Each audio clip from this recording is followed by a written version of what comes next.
A história começa com um jovem estudante ainda usando seu uniforme escolar, correndo desesperado por uma floresta densa. Ele está ofegante, o suor escorre pelo rosto e o pânico é visível. Onde é que eu me enfiei? Ele se pergunta. Atrás dele, uma criatura bizarra o persegue com sede de sangue. Justo quando ele acha que o coração vai pular pela boca, uma voz misteriosa e até que bem fofa ecoa na sua mente, avisando que vai começar a avaliar o alvo. Num piscar de olhos, uma tela de status surge diante dele, revelando que o monstro assustador é só uma lebre de chifre nível 1. A voz pergunta se ele quer desativar o guia de áudio, mas o garoto, sentindo o peso da solidão naquele lugar estranho, implora para que ela fique. No meio do desespero, a lebre salta para o ataque, mas a sorte do rapaz é maior que o medo. O bicho crava o chifre com tudo na maleta escolar dele. Na tentativa de se soltar, o garoto escorrega e, por puro acidente, acaba esmagando a cabeça da criatura com o próprio peso. A lebre fica estirada, sem vida, e ele conquista sua primeira vitória da forma mais atrapalhada possível. Enquanto isso, em uma parte diferente dessa floresta, conhecemos uma elfa de tirar o fôlego. Ela caminha sozinha, com a elegância de quem domina o ambiente, até que uma voz espiritual sussurra em seu ouvido, sugerindo que ela siga para o leste porque algo valioso a espera. A elfa, que tem um lado um tanto ambicioso, fica intrigada. Mas antes que ela possa planejar seu próximo passo, acontece um daqueles momentos dignos de anime. Os botões da blusa dela simplesmente desistem de lutar contra a pressão e saltam fora, deixando a coitada morrendo de vergonha. De volta ao nosso herói, ele está lá, sentado ao lado do cadáver da lebre, tentando entender as regras desse novo mundo. Agora que o perigo passou, o estômago começa a roncar. Ele olha para o bicho morto e pensa: será que dá para comer? A voz assistente entra em cena novamente, confirmando que a carne da lebre é comestível e fica excelente em ensopados. Animado, ele decide levar o jantar com ele. Para testar os limites dessa voz, ele começa a perguntar sobre tudo, até sobre sua mochila. A resposta o deixa boquiaberto. A mochila é feita de materiais sintéticos que simplesmente não existem naquele mundo. Mas o balde de água fria vem logo em seguida, quando ele descobre que a região onde está se chama Devorador de Labirintos, uma zona de nível 273. O garoto quase cai para trás de pavor. Para tentar se acalmar, ele resolve usar a habilidade de avaliação em si mesmo. É aí que descobrimos sua identidade, Hibiki Manabe, um humano de 16 anos. O que mais o impressiona é sua ocupação, avaliador.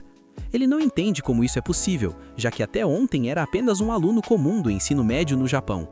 Ele tenta conversar com a assistente sobre como voltar para casa, mas ela deixa claro que não pode responder perguntas de cunho pessoal.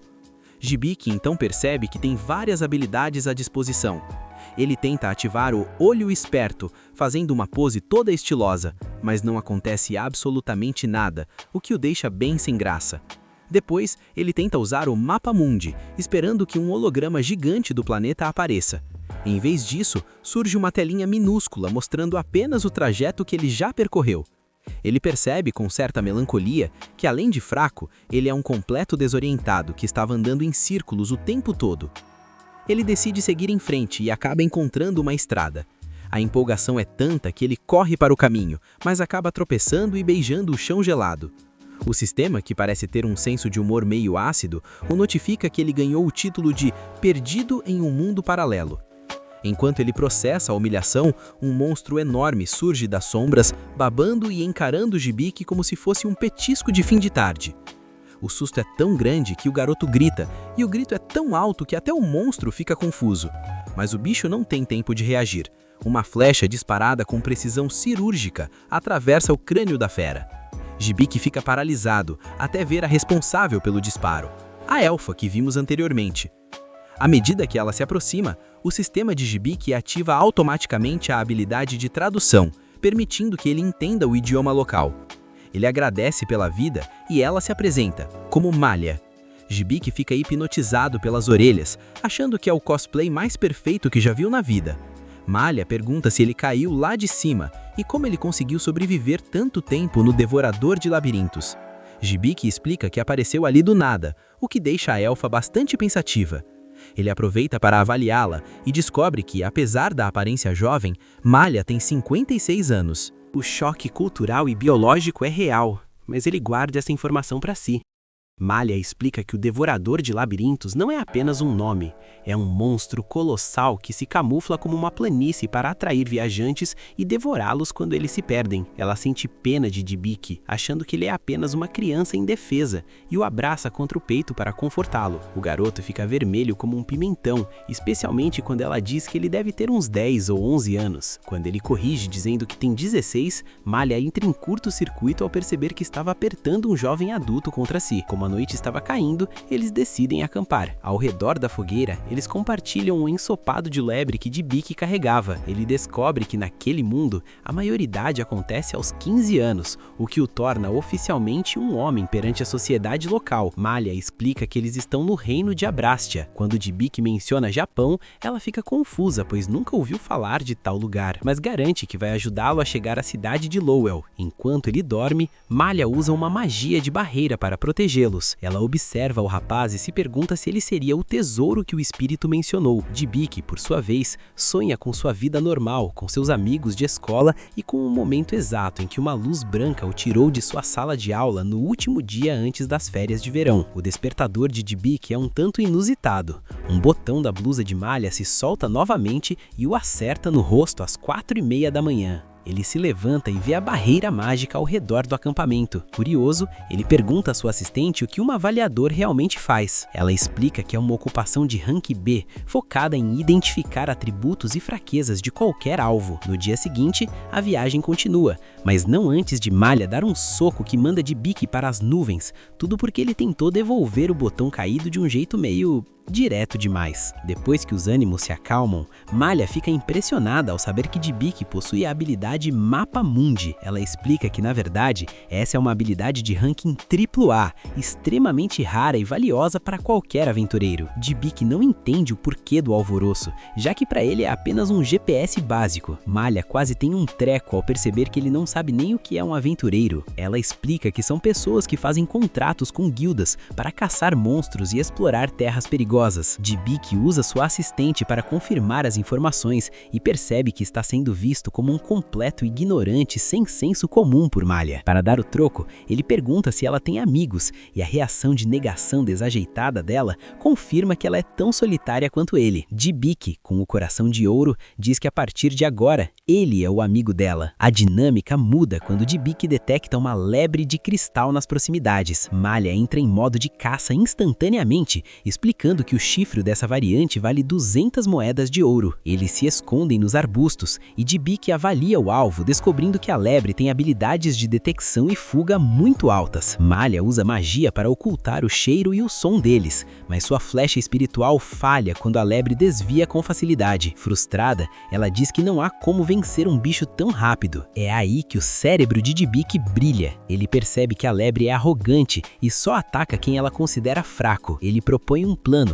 Ele servirá de isca, fingindo estar vulnerável, enquanto Malha se posiciona para o tiro fatal. Malha hesita, com medo de que se machuque, mas Dybbuk confia em sua avaliação de que o bicho é burro. Ele se deita numa pedra, fingindo estar relaxado, e a lebre morde a isca, correndo em linha reta para atacá-lo. Malha não desperdiça a chance e abate a criatura com um tiro perfeito. O sucesso do plano faz com que o nível de avaliador de Dybbuk suba, pois ele usou suas informações para criar uma estratégia de vitória. Malha fica radiante, gritando que a vitória foi dos dois. Longe dali, em um plano superior, uma figura divina observa o progresso de Dybbuk com um sorriso. Ele menciona que o jovem acaba de superar as 2 primeiras montanhas do seu tutorial e que continuará orando por suas bênçãos. A história encerra esse capítulo com Malha e Dybbuk finalmente chegando à civilização. Malha faz seu registro na guilda local e, embora existam várias missões disponíveis, ela está decidida a focar em algo específico. Depois de uma longa viagem, o Yuvik e a Amalia chegam na cidade de Rel. Nosso protagonista fica de boca aberta com a beleza do lugar. Nisso, Amalia coloca uma capa nele para evitar chamar muita atenção, mas avisa para ele não se preocupar. Afinal, com o dinheiro que eles vão conseguir vendendo aquele chifre, vai dar para comprar mais roupas e equipamentos de combate. O Yuvik, curioso que só, pergunta qual é o valor de uma moeda de ouro. Quando ouve isso, Amalia toma um susto daqueles. Vendo a reação dela, ele tenta disfarçar, dizendo que era só brincadeira, enquanto mentalmente imediatamente pede socorro para o sistema explicar.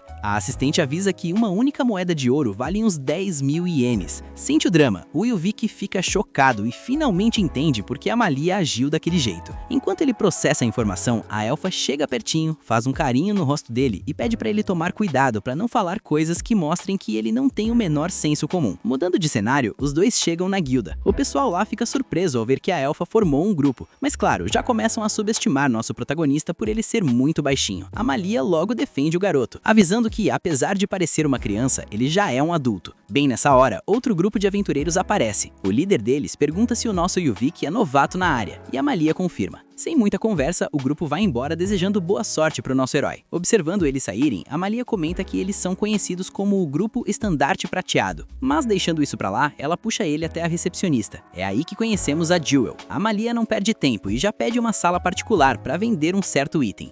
A elfa já tá com a cabeça nas moedas de ouro. Lá dentro, damos de cara com um cara super musculoso e o Yuvik fica impressionado com o tamanho do sujeito. O grandalhão adora o elogio, arranca a camisa e começa a fazer pose, gritando que aquilo ali é fruto de muito suar. O Yuvik acha aquilo o máximo. Eles se apresentam e descobrimos que o marombeiro se chama Baus Delir, o mestre da guilda. O Yuvik até pede permissão para tocar nos músculos dele, explicando que por ser pequeno não consegue ganhar massa muscular nem treinando. O Baus, super empolgado, já passa a rotina de treinos dele, garantindo que o garoto vai ficar gigante. As meninas, por outro lado, ficam só à exaustão assistindo a essa cena toda. Mas vamos combinar, se fossem elas no lugar dele, seria outra história. Com tudo mais calmo, na mente do Yuvik, a assistente avisa que ele acabou de adicionar magia de água à sua lista de habilidades. Depois de organizar a bagunça, a Jewel se apresenta oficialmente como recepcionista e vice-mestre da guilda. Feitas as apresentações, ela pergunta qual é o tal item que eles querem vender. É a deixa pra Malia puxar o chifre. Quando o Baus bate o olho naquilo, ele nota que é ainda maior que o chifre de 3 anos atrás, e já lança uma oferta de 400 moedas de ouro. O Yuvik fica todo feliz, achando que a Malia ia aceitar na hora, mas a elfa é ambiciosa e pede logo 800. Dá pra ver que a Malia ama dinheiro. Ela argumenta que aquele chifre é o triplo do tamanho normal. O Baus recusa e oferece 550. A elfa não cede e ameaça levar o item para outro lugar. Com isso, o mestre musculoso sobe a oferta para 600. Depois de um bom tempo de negociação, eles finalmente fecham um acordo de 700 moedas. A Jewel, que estava só ouvindo tudo aquilo, nem tenta intervir. Ela só avisa pro Baus que, como ele estourou o orçamento, a diferença vai sair direto do salário dele. Coitado do mestre. Enquanto isso, a Malia tá toda orgulhosa, se exibindo pro Yuvik com a vitória, achando que agora ele ia querer formar um grupo definitivo. Ela fica tão empolgada comemorando que os botões da roupa dela literalmente voam longe. A Jewel vê a cena toda e, sem tirar os olhos da situação, expulsa os rapazes da sala, dando a desculpa de que elas precisam discutir os detalhes da transação em particular. Depois de tudo isso, vemos o Yuvik sentado no saguão. Nisso, lá na mente dele, a assistente avisa que ele pode subir o nível da sua habilidade inerente de tutorial.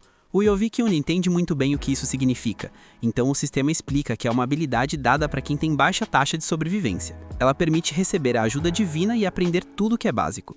Ouvindo isso, o garoto nem sabe se foi um insulto ou um elogio, mas a ideia de ter a ajuda de Deus parece fabulosa. Bem nessa hora, ele escuta uma voz misteriosa. Primeiro ele acha que imaginou, mas ao ouvir de novo, ele grita perguntando quem é. A voz responde que é quem tá dando suporte para ele, mas avisa que não vai poder fazer isso para sempre. O guia tá tentando ajudar no que pode, porque assim que o nível do tutorial subir, esse apoio vai chegar ao fim.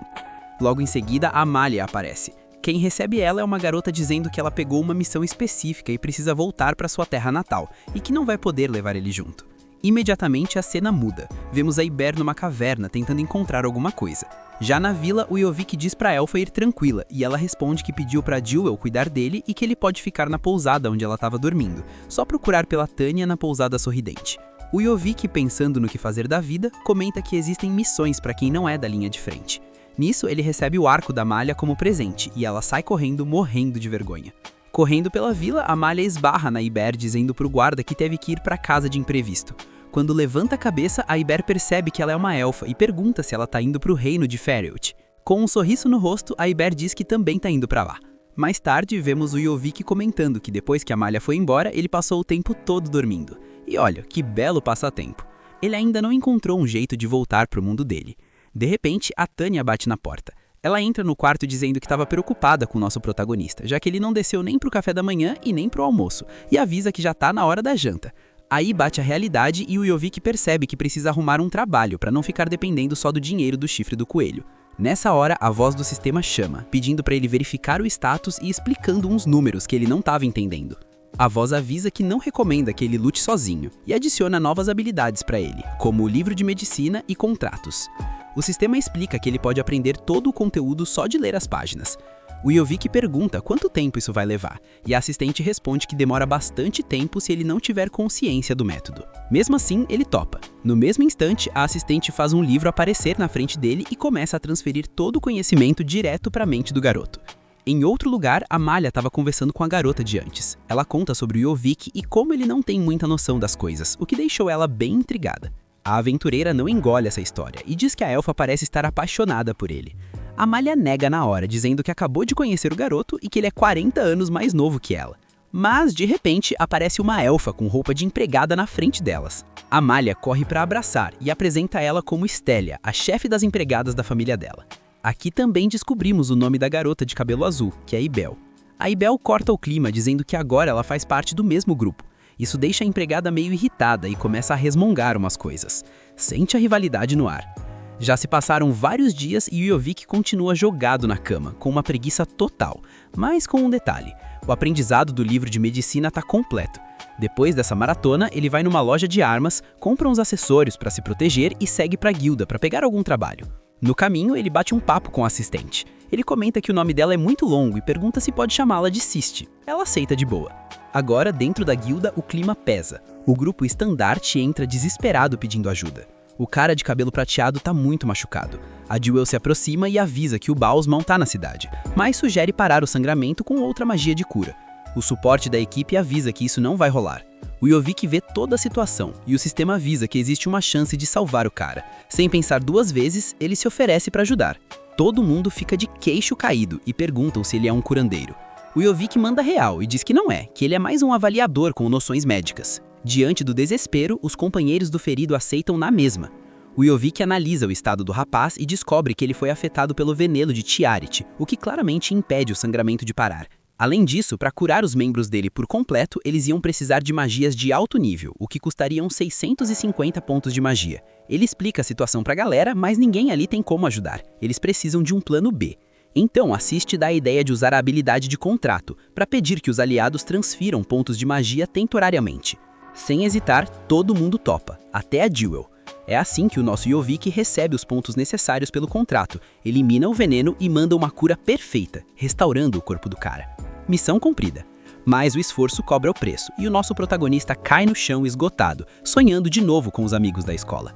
Quando ele acorda, a voz avisa que o nível de trabalho dele subiu do número 2 para o número 5. O contrato foi do 1 para o 2 e a habilidade de tradução também subiu de nível.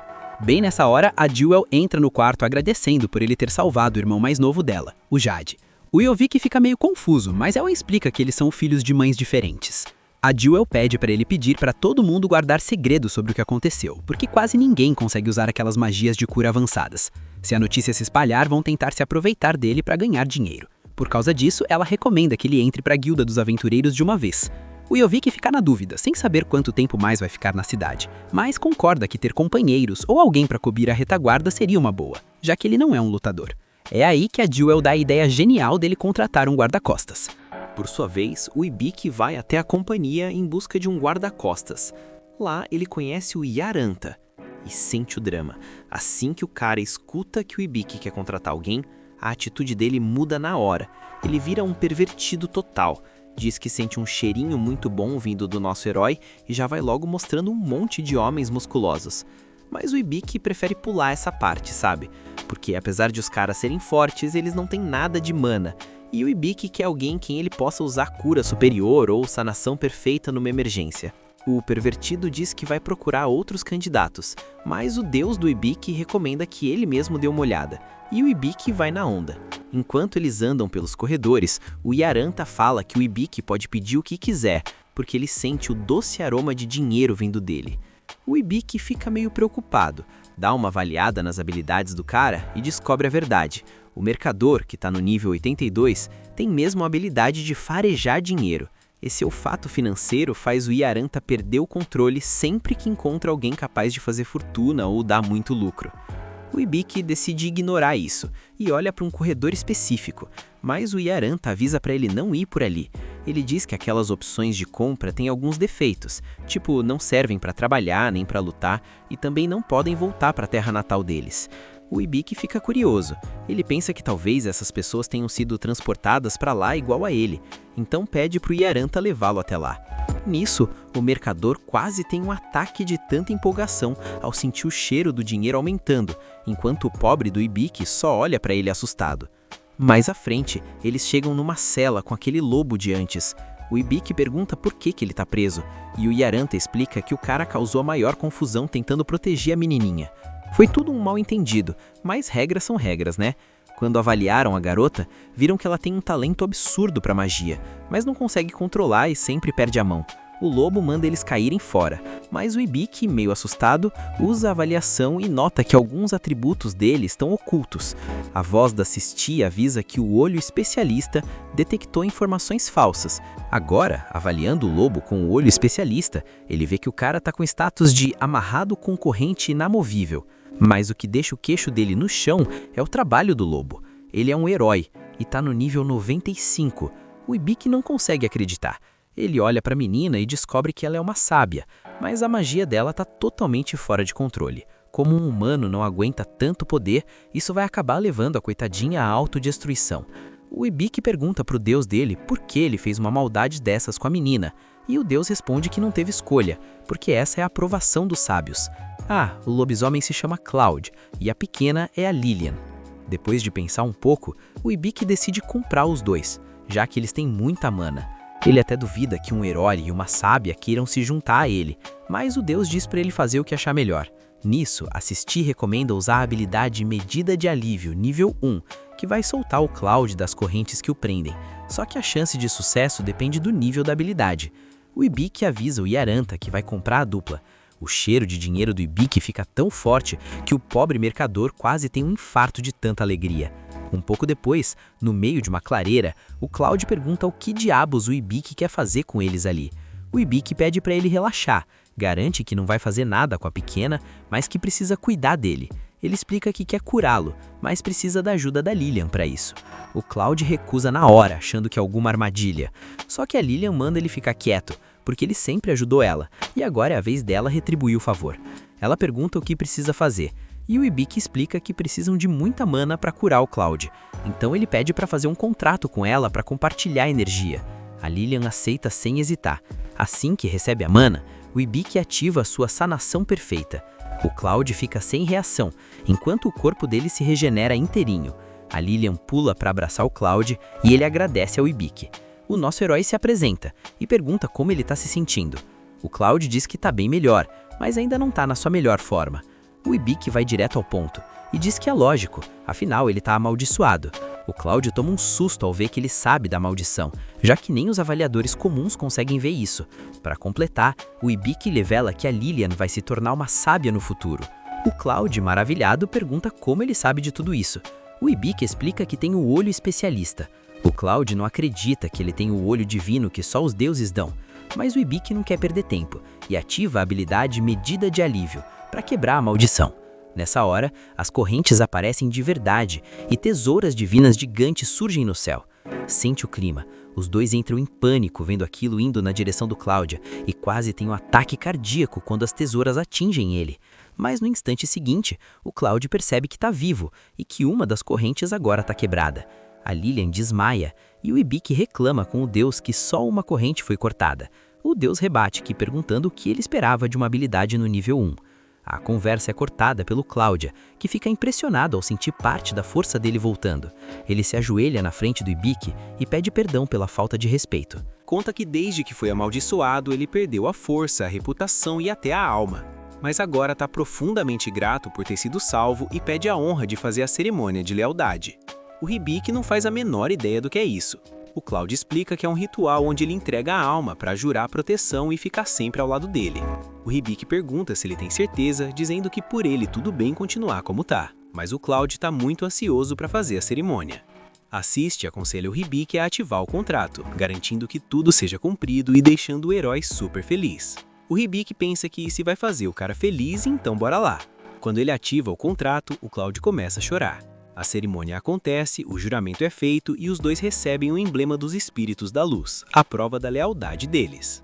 O Cloud diz que agora ele pode ser chamado só de Cloud. O Hibiki avisa que vai contar com ele, e a Lilian fica radiante de alegria pelo amigo. Enquanto isso, em outro lugar, as garotas continuam a viagem, mas a Styria tá quase deixando um pulmão no caminho de tanto cansaço. Vendo ela daquele jeito, a Emalia sugere que elas continuem e descansem nas fontes termais mais à frente. A Styria acha uma ideia genial, porque assim vai poder admirar aquelas montanhas gêmeas de novo. Mas ao lembrar que elas estão viajando com aquela mulher desagradável, ela muda de ideia. Ela chega pertinho da Emalia e sussurra que é melhor apertar o passo e não tomar banho com a moça. O argumento é simples, sem roupas elas vão estar desarmadas e não dá pra baixar a guarda como se fossem amigas daquela mulher. Só que a Emalia tá louca pra fazer amizade. Ela já imagina a cena dela e da Iber tomando banho juntas, lavando as costas uma da outra como grandes amigas. Então, sem pensar duas vezes, a Emalia anuncia que é hora de ir pras fontes termais, fazendo a Styria quebrar os óculos de tanta raiva. Voltando pro Hibiki, ele explica pros novos parceiros que não tem muito poder de combate nem mana, então precisa da ajuda deles. A dupla diz que ele pode contar com eles pra tudo. Com tudo resolvido, o Hibiki ativa o contrato para compartilhar mana. Nisso, a habilidade de Grimório dele sobe de nível e a empolgação é total. Mas o Cloud comenta que notou o Hibiki falando com alguém antes, sendo que só estão os três ali. O Hibiki explica que estava falando com a Siste, uma voz na cabeça dele que ensina as coisas. O Cloud fica surpreso e pergunta se ele tem a habilidade de tutorial. Vamos ser sinceros, qualquer um acharia que o cara tá ficando louco, né? Mas enfim, o Hibiki confirma, deixando o Cloud ainda mais chocado. O Lobo pergunta se ele também tem o título de perdido num mundo paralelo. O Hibiki pergunta se ele sabe sobre esses mundos. O Cloud diz que sabe que existem, mas não entende muito bem. Acha impressionante que o seu senhor Hibiki tenha tantas habilidades dadas por Deus, principalmente o tutorial, que é uma habilidade milagrosa. O deus do Hibiki entra na conversa e diz que o Cloud tá exagerando, mas confessa que tá meio zonzo porque usa 1/3 do próprio poder nessa habilidade. O Hibiki responde que se for assim, a habilidade é uma loucura mesmo. Mais tarde, os três continuam andando, e o Cloud comenta que o deus do Hibiki parece ser o deus principal. Ele revela que existem 11 deuses nesse mundo, e só o principal pode dar o tutorial e o olho especialista. O Hibiki fica impressionado ao descobrir que é o mais forte de todos, e o deus, todo orgulhoso, diz que é melhor ele continuar venerando. O Cloud tá maravilhado porque o deus principal escolheu o seu senhor. Mas o Hibiki diz que se fosse para reparar em alguém, devia ser no Cloud ou na Lilian, porque essa habilidade dela parece muita crueldade. A coitada fica super deprimida. O Hibiki logo sente que era melhor não ter falado nada. O Cloud conta que por causa desse poder, a família da Lilian a rejeitou e a vendeu para pagar uma dívida. O Hibiki joga a culpa no deus principal por ter dado essa habilidade para ela. Mas o Cloud duvida muito, ele acha que a culpa deve ser da deusa da magia. Nisso, o deus do Hibiki fica todo nervoso, admite que o Cloud tem razão e avisa que a deusa da magia tá bem do lado dele. O Hibiki escuta um estrondo na cabeça dele. O deus tenta se explicar dizendo que foi só um pequeno deslize, mas acaba levando uma bela surra. A deusa da magia usa a habilidade para se comunicar direto com o Hibiki. Ela diz que a pequena está sofrendo muito com esse poder, mas depois que uma habilidade é dada, nem eles podem tirar tão fácil. O Hibiki pergunta com quem ela está falando, e ela se apresenta. Quando o Cloud escuta o nome dela, fica em choque. A deusa avisa para o Hibiki que por sorte ele tem uma das habilidades dela, o Grimório. Com ela, ele pode ajustar a mana e a potência mágica, mas ela já avisa para ele não se confundir porque ela não vai ficar ajudando o tempo todo. O Hibiki não entende, e ela explica que o sistema de administração liga sozinho quando ele usa o Grimório, então não precisa se preocupar. Agora, a deusa volta ao foco no deus principal e avisa que não vai perdoá-lo. Ela manda o deus do submundo buscar a dama de ferro feita sob medida para jogar o deus principal lá dentro para ver se ele sai de cena e reencarna como um deus mais sério. O coitado entra em pânico. O Cloud pergunta para o Hibiki o que a deusa falou. O Hibiki, meio tenso e confuso com a briga dos deuses, diz pro Cloud não se preocupar, porque a Lilian vai ficar bem. Mas tem um detalhe, com a surra que o deus principal tá levando, as habilidades de tutorial e olho especialista ficam fora do ar, no momento. Ou seja, o Hibiki vai ficar sem o suporte do deus temporariamente, e a Siste só vai conseguir ajudar com os dados que já tem. O Hibiki só torce pro deus principal ficar bem. Enquanto isso, a deusa da magia olha pro Hibiki e sente que já ouviu antes. De volta aos nossos heróis, o Hibiki ativa a habilidade de Grimório. Nisso, aparece um gato místico super poderoso, que rapidamente é domado com alguns carinhos. Ela se apresenta como Benny e explica que é o Grimório. O problema é que o Ibiki começa a fazer tanto carinho nela que o Cloud morre de ciúmes. O lobo fica encarando feio toda vez que o Ibiki olha. A Benny avisa que vai ser a responsável por ensinar a Lilian a controlar a mana. O Ibiki acha o máximo e volta a fazer carinho nela, o que faz o Cloud estourar de fúria. Ele surta e pergunta quanto tempo aquela bola de pelos vai ficar grudada no senhor dele. Ele reclama que tá super chateado porque ninguém fez carinho nele nem uma única vez. A Benny entra em pânico, mas o Cloud respira fundo e pede desculpas. Nesse meio tempo, as garotas tomam aquele banho relaxante nas fontes termais, onde a Styria finalmente pode admirar a maravilha daquelas montanhas gêmeas. Ela pensa que definitivamente é uma visão espetacular. A Imália pergunta para Iber se ela quer ajuda para lavar as costas, mas ela responde de forma bem seca que não, porque pode fazer isso sozinha. A Styria diz para sua senhora que lavar as costas daquela moça não vai fazer elas virarem amigas. E ao continuar olhando para os atributos da Imália, a Styria sente que está no paraíso. Só que a Iber escuta a conversa e avisa para a Imália que vai ser ela quem vai lavar as costas da Imália. Afinal, elas são amigas. Sente só o drama dessa história que começa com o Cloud mandando a real sobre o porquê de usar uma lança em vez de uma espada. Pro tamanho dele, a lança é muito mais prática, e como o cara é bruto, só precisa de armadura para cobrir os pontos vitais, até porque se ele se cobrir todo de metal, ia acabar cozinhando de tanto calor. Aí chega a vez da Lilian, que aparece com um visual novo e pergunta pro Ibiki o que ele achou. Ele diz que ela tá fantástica, mas o clima pesa quando o vendedor solta que o traje custa 25 moedas de ouro. A galera entra em pânico. O Cloud até olha pro vendedor com raiva, mas logo muda de ideia e fica empolgado, porque percebe que por aquele preço o item é uma pechincha total. A Lilian fica meio assim de gastar tanto, mas o Ibiki tranquiliza a jovem. A segurança dela vale muito mais que qualquer grana. Enquanto ele vai ver outros equipamentos, o vendedor comenta com a Lilian que o irmão dela é gente fina. Ela olha pro Ibiki, mas no fundo vê ele mais como um mestre. Ele diz pra ela comprar o que quiser, mas por dentro o bicho tá pegando. Ele sabe que se não descolarem uma missão logo, o destino do grupo é dormir na calçada.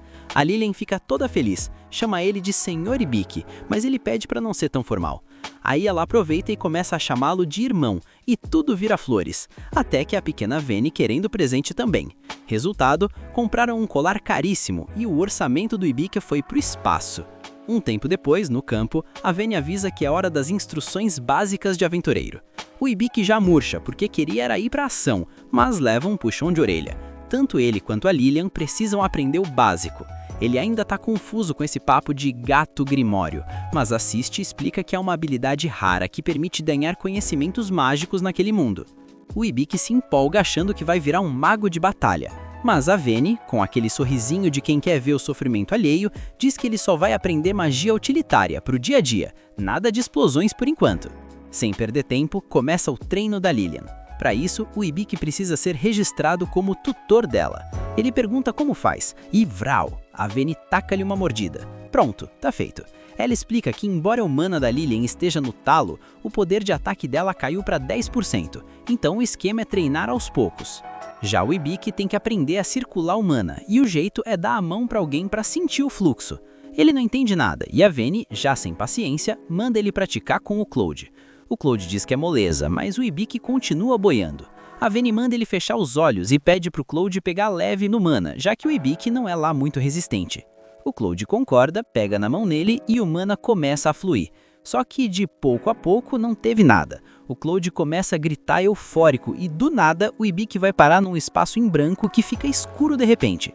Quando ele se toca, tá no corpo do Cloud, vendo as memórias dele. Ele vê uma elfa linda, chamada Anastácia, olhando para um lago. Pelo que ele sente nos reflexos do Cloud, ela era a elfa mais bonita que ele já viu, mas não a mais avantajada. Esse título era da Malha. Eles se conheciam desde pequenos, lutaram, riram e choraram juntos. O Cloud achou que seria para sempre, mas aí o sonho vira nesadelo. A Anastácia começou um massacre bizarro sob a lua de sangue. O Ibiki acorda do susto, com o Cloud sacudindo ele. A Vene explica que ele mergulhou fundo demais no subconsciente do grandão por causa do excesso de mana. O Cloud se desculpa pelo erro, e a Vene aproveita para dar aquele esporro básico nele. Depois, ela pergunta pro Ibiki se ele viu algo vergonhoso lá dentro, mas ele desconversa. Só que ele fica com aquela sensação de que o Cloud estava chamando alguém no fundo da alma. Passado o susto, o Ibiki foca em aprender a tal magia cotidiana. O esquema é, ele precisa emitir mana enquanto faz as tarefas domésticas. Se ele fizer direito, os espíritos curtem a energia e ensinam o truque para ele. Só que o esforço vai pro ralo quando Cloud chega todo estabanado para chamar ele para comer e derruba o balde de água em tudo. O coitado pede 1000 desculpas e o Ibiki leva na esportiva. Ele até acha engraçado o herói lendário ser tão atrapalhado. O Ibiki limpa tudo de novo rapidinho, enquanto Cloud fica lá se sentindo culpado. Mais tarde, ele termina de deixar o corredor brilhando, mas assiste e avisa que ainda não aprendeu nada. A Vayne vê que tá tudo limpo e promete uma porção extra de comida. Mas na hora de sair, adivinha, o Cloud aparece e faz besteira de novo. Um tempo depois, a galera tá lá treinando firme. A Lilian tá mandando bem demais, mas o Ibiki, coitado, é uma negação total no arco e flecha. Ele fica todo pra baixo, mas o Claude tenta dar aquela força, dizendo que no começo é difícil pra todo mundo mesmo. O Ibiki implora por um descanso porque as mãos dele estão só o bagaço, mas o Claude, com aquele sorrisinho de quem não quer nada, lembra que ele tem o livro de medicina, então não precisa parar não. E assim, o Ibiki segue sofrendo e pedindo socorro enquanto continua o treino forçado. Enquanto isso, Amalia segue viagem rumo ao reino dos elfos, toda faceira porque agora tem uma amiga. Quando chegam numa bifurcação, Amalia sugere o caminho mais longo para evitar um atalho cheio de ruínas onde as almas errantes costumam aprontar.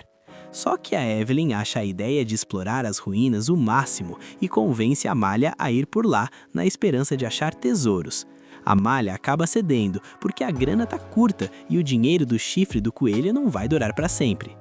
Sem muita escolha, elas avançam, enquanto a Evelyn continua manipulando Amalia com aquele papo de amizade. De volta ao Ibiki, ele tá preparando o almoço com a ajuda da Lilian, e quando terminam, os três se acabam num banquete. Só que o Ibiki logo percebe que o Claude fez um serviço porco descascando os cogumelos. Quando ele pergunta das maçãs da sobremesa, o Claude entra em pânico e confessa que não leva jeito nenhum pra cozinha. E a Lilian logo saca que ele, na verdade, comeu todas. Geral começa a dar esporro nele por tentar esconder a lambança. O Claude tenta se defender dizendo que a culpa é da maldição, mas todo mundo sabe que ser ruim de fogão e guloso não tem nada a ver com feitiço. O Ibiki pergunta quem jogou essa praga nele, mas o Claude diz que nem faz ideia. Mais tarde, enquanto o Ibiki bebe água no rio, assiste avisa que ele finalmente aprendeu a limpeza borbulhante. Ele fica todo empolgado e ela sugere usar o Mapa Mundi. Ao ativar, o Ibiki percebe que um javali investidor está chegando, mas com o Claude no time, o bicho é mandado para outra vida num piscar de olhos. O problema é que o cheiro de sangue pode atrair mais monstros, então a Lilian limpa a área com magia e eles resolvem usar o corpo do bicho para ensinar o Ibiki a fatiar carne. Ele percebe na hora que isso é pura vingança pelas zoeiras que fizeram com o Claude antes. Lá nas ruínas, Amalia e Astélia se mandam atrás de tesouro. A Evelyn, sozinha, usa seu espelho mágico e vê que o lugar tá lotado de almas penadas, mas nada do que ela realmente procura. De repente, ela ouve os gritos das duas que estão empolgadíssimas. Astélia tá lá tendo sonhos doidões com Amalia, enquanto a própria Amalia acha que tá nadando em ouro. A Evelyn percebe que as duas estão tendo alucinações pesadas e, achando aquilo tudo muito patético, usa sua magia para expulsar as almas errantes e trazer as duas de volta para a real. Para fechar, os meninos terminam o serviço com o javali e o Ibiki resolve testar a limpeza borbulhante no Claude. O grandão entra em pânico achando que ia dar ruim, mas o Ibiki taca as bolhas sem dó. O Claude grita desesperado, mas logo sai do meio da espuma, se sentindo incrível. A magia não só tirou a sujeira, como alinhou o pelo, tirou o cansaço e deixou o cara simplesmente fabuloso. É o fim do dia com estilo total. Um tempo depois, o Hibiki avisa pro pessoal que eles ficaram sem grana por gastarem demais. Agora os fundos acabaram e o jeito é começar a trabalhar. O Claude sente que é hora de encarar missões de nível F, mas ele fala isso com um sorriso que deixa o Hibiki preocupado. Mais tarde, ao oficializar o grupo de vez na guilda, o Hibiki fica surpreso e pergunta pro Claude o que são todas aquelas missões. O Claude explica que, como vão ser missões de nível F, o ideal é pegar várias ao mesmo tempo para conseguir dinheiro suficiente ou eles não vão conseguir sobreviver. O Hibiki entende o ponto e como se não bastasse, as recepcionistas entregam ainda mais papelada. Nisso, o Hibiki nota uma missão de captura, onde a única pista é uma cauda, e por isso o nível de dificuldade foi um pouco aumentado. Ele pede mais algumas informações e a recepcionista comenta que se trata de uma bandida que assalta as pessoas ricas. Mudando de cena, o pessoal já tá focado nas missões. O Hibiki mostra que mesmo treinando sem parar, ainda é péssimo com o arco. Depois de várias tentativas, ele consegue acertar um coelho com os chifres, e o Cloud faz questão de lembrar que a ideia era acertar de primeira. A Lillian e o Van se reúnem com eles para avisar que a coleta tá indo super bem. Por sorte, conseguiram umas frutas que vão servir para marcar o caminho. Assim, caso eles acabem se perdendo, vão ter como voltar. O grupo decide descansar um pouco. Enquanto relaxam, o Hibiki lembra que foi parar nesse mundo bem nas férias de verão e ele tinha planos de sair com os amigos. Ele se pergunta como eles devem estar e espera voltar logo pro seu mundo. A Lillian fica observando ele, bem pensativa. Enquanto isso, o grupo da Malha tá descansando e ela pensa que ainda não conseguiu nenhuma pista para ajudar a resgatar a alma daquela mulher. Vendo ela meio para baixo, a Malha oferece um amuleto para Yevel como prova de amizade, avisando que se acontecer alguma coisa, os espíritos vão dar um aviso. Acontece que a Yevel, na verdade, tá morrendo de raiva e ciúmes, mas a espertinha continua disfarçando e decide fingir que são amigas por mais um tempo. No dia seguinte, a turma tá na maior empolgação, porque pagaram muito bem por tudo que eles coletaram. Até a recepcionista, que se chama Farne, duvidou que um grupo de nível tão baixo conseguisse tantos materiais, chegando a pensar que eles tinham comprado tudo. Enquanto andam pelas ruas procurando um bom restaurante, eles dão de cara com o Baus. Ao ver que o Hibiki continua sendo um fracote, o Baus se oferece para ensinar um jeito eficiente de treinar os músculos. Só que o Cloud entra no meio e avisa pro Baus que ele é o único responsável por treinar o Sr. Hibiki. O Baus retruca, dizendo que só enxerga no Cloud um cara magrelo e sem força. O Baus acha que ele é quem vai transformar o Hibiki em um adulto. O Cloud comenta que é melhor desenvolver os músculos de forma natural, porque ser muito forte te deixa lento. O Baus devolve, dizendo que parece que falta músculo no cérebro dele. E aí, o Cloud chama pro duelo. Eles partem pra cima do outro no instante. O Cloud tenta investir com tudo, mas o Baus nem pisca. O duelo é totalmente dominado pelo Baus. E por causa da confusão enorme que eles estão causando, os cidadãos correm pra não sobrar pra eles. No meio disso, uma pessoa de capuz parece bem suspeita. O Hibiki, curioso, dá uma olhada nas estatísticas do Baus e fica chocado ao ver que ele é incrivelmente forte. Os dois ficam num clima pesado, mas a Yevel aparece, fica mais brava ainda com a bagunça e deixa os dois fora de combate. Bem nessa hora, uma moça gordinha corre desesperada, gritando que roubaram a bolsa dela. Isso faz a Lillian olhar pro Hibiki e perguntar onde tá a bolsa dele. Ele percebe que já não tem mais nada ali, deixando todo mundo preocupado, porque todo o dinheiro suado deles estava naquela bendita bolsa. A Yevel menciona que essa deve ser a ladra que estão procurando, aquela que dizem fazer cócegas na vítima, ou que transforma a cauda em cobra para roubar as coisas. Aí o Van tem uma ideia brilhante. Agora, em um restaurante, a Lillian tá acompanhada de uma garota linda. Logo, a gente descobre que é o Hibiki, que tá meio chateado porque ficou muito bem vestido de mulher, e até assiste e diz que ele fica melhor assim, e eu concordo plenamente. Nisso, a deusa da magia, ao ver o Hibiki disfarçado, sente que já o viu em algum lugar, mas não lembra onde. Já o Cloud tá morrendo de raiva porque roubaram o dinheiro do Sr. Hibiki, e ele não pretende perdoar o ladrão. A ideia agora é a seguinte: deixar a carteira bem à vista e quando a ladra cair na armadilha, ir atrás dela. A garçonete serve as panquecas que eles pediram e do nada o Cloud levanta e corre atrás dela. A garçonete era a bandida, mas a carteira falsa tem um truque e vai deixando um rastro. Agora eles só precisam seguir a pista. Depois de um tempo de perseguição, eles chegam em um esconderijo subterrâneo, que mais parece um bar de qualidade duvidosa, o lugar perfeito para esconder um bandido. Depois de alguns momentos constrangedores, até porque o Hibiki ficou mesmo uma moça bonita, o Cloud pede para ele avaliar aquela mulher de capuz. Em mais uma troca de cena, eles encurralam a ladra. Ela tenta se fazer de desentendida, mas o Hibiki avisa que as mentiras não vão adiantar, porque o trabalho dele é ser um avaliador, mesmo que provisório. Ele revela que o verdadeiro nome dela é Fauna, e que ela tem a habilidade de transformar a cauda. A garota toma um susto ao ver que foi descoberta, e se apresenta como Fauna, a bandida da cauda bonita. O Cloud fica surpreso, porque transformar a cauda é uma habilidade muito rara entre os homens besta. Mesmo cercada, a Fauna tá super confiante. Ela conta que apesar de tentarem pegá-la com aquela carteira de isca, roubou a verdadeira do mesmo jeito, só que não tinha nada de valor lá dentro. O Hibiki se pergunta em que momento ela roubou isso, mas entende que a Fauna os levou de propósito até ali.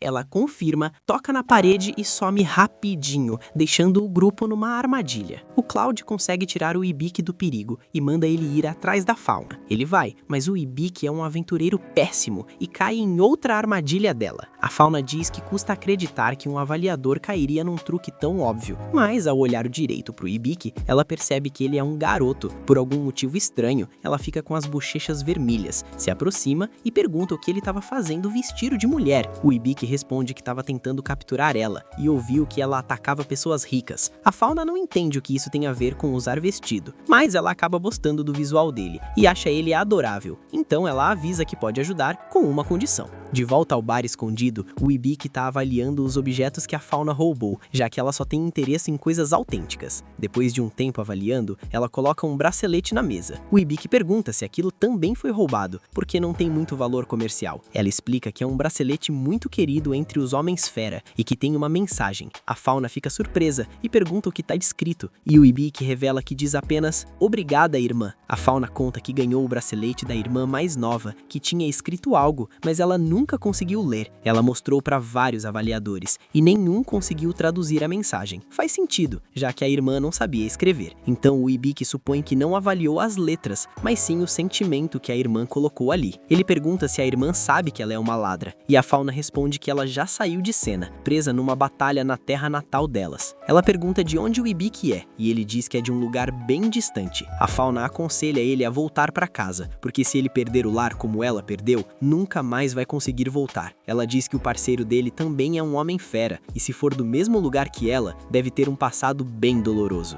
Dito isso, ela devolve o saquinho de dinheiro, já que as avaliações dele foram super precisas. Ela se despede com um beijo e diz que espera vê-lo vestido de garota de novo, porque ele fica uma graça. Mas, pelo visto, ela enganou ele, porque não devolveu a bolsa de antes. Um pouco mais tarde, voltando para a guilda, a Farney tenta limpar o batom do Ibiki, que não sai por nada. Ela comenta com o pessoal que ouviu um boato na guilda da capital sobre um novo grupo de aventureiros que sobe de nível numa velocidade absurda. Como o rei deu a eles a missão de acabar com os mortos-vivos, eles se chamam os Matadores de Cadáveres. Eles estão viajando do leste para o oeste, então é bem provável que um dia cheguem naquele país. De noite, o Ibiki comenta com o Cloud que sentiu que aprendeu muita coisa nova naquele dia. O Cloud diz que se ele viajar, vai aprender ainda mais. O Ibiki se empolga com a ideia e decide fazer uma viagem para conhecer todo tipo de pessoa. O Cloud pergunta que tipo de pessoa ele quer conhecer, e o Ibiki responde que quer achar alguém que saiba mais sobre o mundo. O Cloud diz que ele está falando dos sábios, e atualmente os únicos ativos são os sábios dos 3 mundos, que reinam há mais de 500 anos. Ele pergunta para que o Ibiki quer conhecê-los. A resposta é direta, ele quer que digam como voltar para o mundo dele. Isso pega todo mundo de surpresa, e a Lillian pergunta se ele está pensando em ir embora. O Ibiki percebe que voltar para o mundo dele significa deixar aquele lugar. O Cloud, por sua vez, explica para Lillian que o Ibiki não pediu para estar naquele mundo, então é natural que queira voltar pro dele. Ele vira pro Ibiki e diz para ele não se preocupar com nada, porque vai protegê-lo até que esse dia chegue. Enquanto isso, Amalia continua a sua jornada e avisa para Evil que logo vão procurá-las, porque os espíritos da floresta contaram para ela. A Evil diz que isso é bem conveniente, mas Amalia explica que nem tanto. Os espíritos só respondem quando ela pergunta, e só teve uma única vez que um espírito falou primeiro. Ele disse que algo muito valioso cairia no leste, com uma voz bem estranha. A Evil, super interessada, pergunta onde caiu. Quando Amalia revela que foi na floresta de Lowell, a Evil dá um sorriso. Ela avisa Amalia que lembrou de umas coisas para fazer e que é hora de se despedir. E assim, do nada, ela vai embora, deixando a pobre da Amalia de coração quebrado. A história deu aquela desviada básica, mas foca aqui.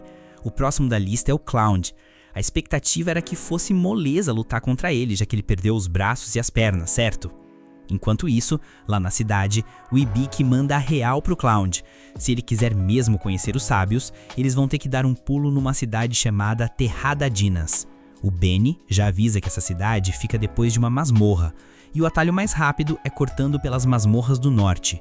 Só que o Cloud corta o barato do amigo e explica que o lugar é super perigoso. Do jeito que as coisas estão agora, atravessar vai ser um sufoco, então eles vão precisar suar muito a camisa no treinamento. Nisso, a Lillian agradece pela refeição e sai meio de cabeça baixa. Bem nessa hora, o fofoqueiro do Baus chega perguntando pro Ibiki o que tá rolando entre os dois. O garoto confessa que eles tiveram uns probleminhas. O Baus, entendendo tudo errado do jeito dele, bate no peito e diz que vai resolver a parada. Ele arrasta o Ibiki pro meio do mato para uma espécie de acampamento focado em, acredite se quiser, ganhar músculo. O Benny até sugere pro Ibiki dar no pé, e o Cloud também não curte muito a ideia dele treinar com o Baus. Mas no fim das contas, o garoto precisa de treino, então a ideia não é de todo mal. O Baus fica todo feliz achando que finalmente entenderam que o pupilo precisa de músculos para vencer. O Clown já corta logo, avisando que não vai deixar transformarem o Sr. Ibiki num gorila musculoso. Mesmo assim, o treino começa a todo vapor. O Baus faz o coitado quebrar nozes com as mãos nuas, fazer malabarismo com pedregulhos e até pescar rochas gigantes com o Benny preso nelas. Um tempo depois, a Lilian comenta como o Ibiki está dando sangue. O Benny concorda, dizendo que para o nível de habilidade dele, o esforço tá gigante. Ela pergunta se ele tá fazendo isso para voltar logo para casa, mas o gato manda a real, não faz a menor ideia, mas o que importa é que ele continua sendo o bom e velho Ibiki. Aí quem aparece é a Tânia, dando aquela caminhada com a desculpa de espiar o treino. Ela percebe que a galera tá pegando pesado, mas quando cai a tarde, a gente vê que o Ibiki continua uma negação no arco e flecha. E enquanto acompanha o treino dele, a Lilian se levanta e troca um olhar com a Tânia. Mais tarde, o coitado do Ibiki tá só o pó. O Baus tenta animar, dizendo que com todo aquele suor, ele com certeza ficou mais forte. O Baroto entra na onda, mas quando pede para Ciste mostrar as estatísticas dele, surpresa, ele continua exatamente igual. Do outro lado, o Clown e o Baus voltam a bater boca. O Clown defende que treinar técnica era melhor, enquanto o Baus insiste na força bruta. O clima esquenta. Nisso, o Ibiki avista Jingle chegando. Ele tenta avisar, mas os dois acham que é truque para mudar de assunto. Resultado, num piscar de olhos, os dois são congelados pela Jewel. Agora sente o clima da noite. A equipe está aproveitando aquele banho relaxante numa fonte termal. A Tânia, que está do lado das meninas, pergunta por cima do muro se o Ibiki não quer que ela lave as costas dele. Ele, num baita nervosismo, recusa a oferta na hora. O Clown dá uma risada e comenta que fazia tempo que não relaxava assim. Isso faz o Ibiki lembrar das histórias sobre a terra natal do amigo e do lado fofoqueiro dele. Então ele pergunta sobre a família e a casa do amigo. O guerreiro conta que morava na capital do reino de Vistrônia, só que a cidade foi destruída e os companheiros dele já saíram de cena deste mundo. Mas ele tranquiliza o garoto, dizendo que isso foi há muito tempo e que agora o que importa é continuar ao lado dele. Depois do banho, a Lilian tenta dar uma força pro Ibiki com um treino, mas fica cheia de vergonha e mal consegue falar. A Tânia percebe e resolve dar um empurrãozinho, contando pro garoto que a Lilian tá impressionada com o esforço dele e só quer apoiar. Como as duas não são de fazer fofoca, elas decidem deixar o casal a sós para conversar e saem com a desculpa de arrumar as coisas. Quando ficam a sós, a Lilian abre o coração. Ela confessa que não quer se afastar dele, mas justamente por gostar tanto, quer que ele seja livre para fazer o que desejar. Mesmo assim, ela continua querendo ele por perto, pede desculpas por ser um pouco egoísta e entrega uma bebida revigorante que a Tânia ensinou a preparar. Ela diz que não sabe bem o que fazer, mas quer muito ajudar. O Ibiki agradece e ao provar o chá, avisa que tá uma delícia. A Lilian chora de emoção. E sabe quem também tá chorando escondida? A Tânia, que afinal de contas, estava lá escutando tudo de metida. Enquanto isso, bem longe dali, a Emália também tá tomando seu banho relaxante. Ela finalmente chegou em casa, mas ainda não conseguiu ver o pai. Ela tá com a pulga atrás da orelha, se perguntando o que tá rolando, já que falaram que era uma emergência. Enquanto ela tenta entender o motivo do chamado, a Estelia tá quase derrubando a porta do banheiro a socos, implorando para entrar só para ficar admirando os encantos da patroa. Ela até consegue o apoio das outras criadas para gritarem em coro para abrirem a porta. A Emália, sem paciência, manda todo mundo ficar quieto e a deixar em paz. A criada entrega um vestido de gala e avisa que o rei vai dar um banquete. A Emália liga os pontos, percebe que foi chamada às pressas só para essa festa e começa a ficar irritada de verdade. Voltando para os nossos heróis, eles botam o pé na estrada, mas adivinha quem tá de tocaia? A Evil. O Hibiki abre o mapa-mundi procurando o alvo deles, mas não vê nada. De repente, a Evil sai do meio do mato. Quando o Cloud vê que é uma garota, ele pede desculpas na mesma hora por ter apontado a lança para ela. O Hibiki estranha ela não ter aparecido no radar e decide usar sua habilidade de avaliação nela. A Evil sente na hora que tá sendo sondada, mas o Hibiki não pesca nada de estranho. Ela se aproxima do Cloud fingindo surpresa por ver um homem-fera autêntico. Na verdade, por dentro, ela tá se perguntando por que ele ainda tem braços e pernas. Ela aproveita a chance e se apresenta como uma aventureira de Ranquier que estava fugindo de um lobo rubi prateado. O Hibiki se apresenta e pede a direção do monstro, e a garota manda eles direto para a parte mais funda da floresta. Mas, quando ela bate o olho na Lilian, se despede rapidinho e dá no pé. Assim que ela some, o Hibiki olha o mapa mundi de novo e o lobo rubi prateado finalmente aparece na tela. Aí que a coisa fica feia. O grupo consegue cercar o monstro, só que a Assist avisa pro Hibiki olhar o mapa de novo, e ele percebe que eles estão cercados por uma matilha inteira. Num piscar de olhos, um lobo gigante ataca o Hibiki pelas costas, deixando o garoto gravemente ferido. Ao longe, a Evil tá pensando que quando tocou no braço do Cloud, sentiu que era real e que de alguma forma ele quebrou a maldição. Ela não entende como, mas também não liga, já que na cabeça dela, o Cloud vai virar comida em breve. Na arena, o Cloud tá desesperado protegendo o amigo caído. A Lilian fica em pânico porque deu uma poção, mas o sangramento não para de jeito nenhum. O Benny manda ela lançar um feitiço de manutenção de estado para estancar a ferida, enquanto o Cloud percebe que eles precisam fugir dali para ontem. O problema é que não dá para todo mundo escapar. Então, o Cloud ordena que a Lilian leve o Hibiki para a cidade, onde o Baus pode salvá-lo, enquanto ele vai segurar os monstros e encontrá-los depois. Ele não diz isso com muita confiança, mas a Lilian obedece e cria um golem de terra com formato de leão para fuga. Antes de ser levado, o Hibiki implora para o Cloud não ficar para trás, mas o guerreiro deixa claro que daria a vida para protegê-lo. A Lilian dispara dali e o Cloud nota que os lobos só têm olhos para ele. Quando ele olha a fundo nos olhos do lobo gigante, por algum motivo ele enxerga Anastácia. Aquilo dá um frio na espinha dele. Enquanto isso, o Hibiki está implorando para Lilian dar meia volta e salvar o amigo. Só que eles descobrem que estão sendo caçados por um lobo prateado esmeralda.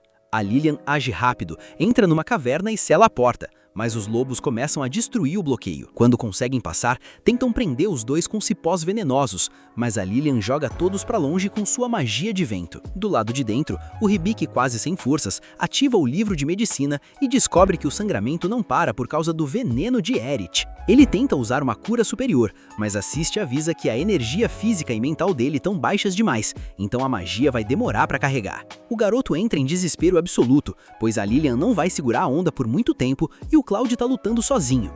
Ele tenta se levantar desesperadamente, movido pela vontade de salvar os amigos, e é aí que a coisa vira de figura. Assist avisa que ele subiu um monte de níveis de uma vez. O nível de classe dele salta do 5 para o 15. A habilidade de avaliar sobe, o dicionário vai para o nível 2, o grimório vai para o 2, o livro de medicina vai para o 2 e ele ainda ganha um arsenal de habilidades novas.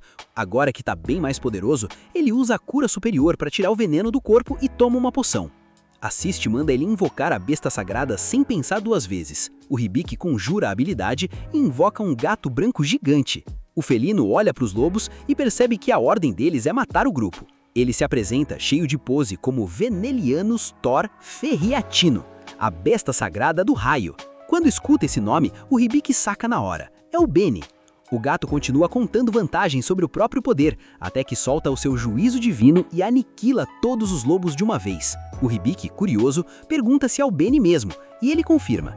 O gato explica que graças à invocação, conseguiu recuperar seu verdadeiro poder temporariamente. A empolgação toma conta do Hibiki, achando que agora eles podem voltar para ajudar o Cloud. Mas o Benny corta o clima, avisa que o tempo acabou e volta para a forma de gatinho. O garoto até tenta invocar de novo, mas a habilidade tem um tempo de recarga enorme. Ele percebe que eles vão ter que se virar sozinhos para derrotar o lobo que tá com o Cloud. O Benny avisa que o bicho é um lobo diamante prateado e que eles não têm a menor chance. Só que o Hibiki não liga, ele quer proteger o companheiro. A Lilian toma coragem e diz que também vai ajudar. Antes de saírem correndo, Assist recomenda que o Hibiki use o bastão do deus da medicina. O garoto fica confuso e quando conta o nome da habilidade que conseguiu, o gatinho fica de queixo caído. Sem perder tempo, o Hibiki usa a habilidade e se recupera completamente, curando a Lilian junto. De repente, um pequeno broto cresce nas mãos dele e se transforma num arco. O Benny fica ainda mais chocado e manda ele tratar a arma com respeito, enquanto Assist avisa que ele acabou de aprender o tiro com arco espiritual, o mesmo poder da Emália.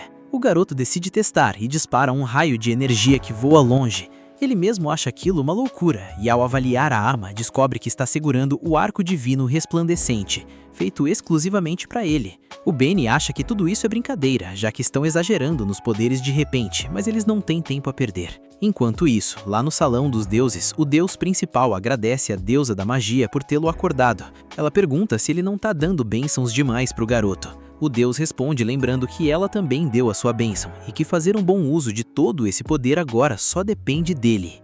A Lilian tá ali, com os olhos brilhando, admirada de verdade com o Ibiki. Ela viu o quanto ele evoluiu e como agora ele emana uma força que não tinha antes. Enquanto isso, o Benê continua com aquele ceticismo de sempre. O Ibiki tá rindo à toa, sentindo aquela adrenalina de quem finalmente sabe que pode trocar soco com o destino e sair por cima. O objetivo agora é um só, e a pressa é total. Chegar o quanto antes para dar um suporte para o Cloud. O coitado tá acuado, preso num canto por culpa das armações da Ibel. E enquanto o Ibiki aperta o passo, ele percebe que a recepção não vai ser nada amigável. Tem uma horda de inimigos brotando do chão, cercando o grupo por todos os lados, mas o Ibiki, com a mente afiada, vê o lado bom. Se eles limparem esse terreno agora, o Cloud fica livre para respirar.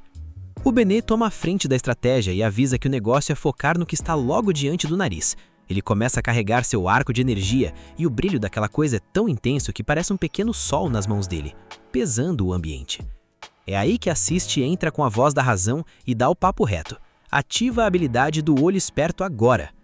Assim que a habilidade é ativada, Assist vira praticamente o sistema de mira assistida do nosso herói. Ela vai guiando cada movimento, cada ângulo, garantindo que ele não desperdice 1 miligrama de energia. O Ibiki, que não é bobo, fica meio desconfiado no começo, mas quando solta a primeira flecha, ele quase cai para trás. O negócio vai na velocidade da luz e simplesmente não erra. O Benê também não fica atrás e começa a coordenar a Lilian. Ele manda ela soltar 30% da magia total dela, e o que se vê é um espetáculo de destruição controlada. Ela usa o vento como se fosse uma lâmina e invoca chicotes de madeira que varrem os lobos como se fossem feitos de papel. Só que no meio de toda essa confusão, o Ibiki nota algo que o deixa com a pulga atrás da orelha. Os lobos não estão agindo como animais selvagens comuns. Ou eles são gênios da tática, ou tem algo muito podre acontecendo. O Benê logo confirma a suspeita. Os bichos estão sendo controlados por alguém lá de cima. De primeira, ele joga a culpa no lobo diamante prateado, mas a memória dele começa a buscar arquivos antigos. Ele lembra daquela mulher misteriosa que cruzou o caminho deles num tempo atrás.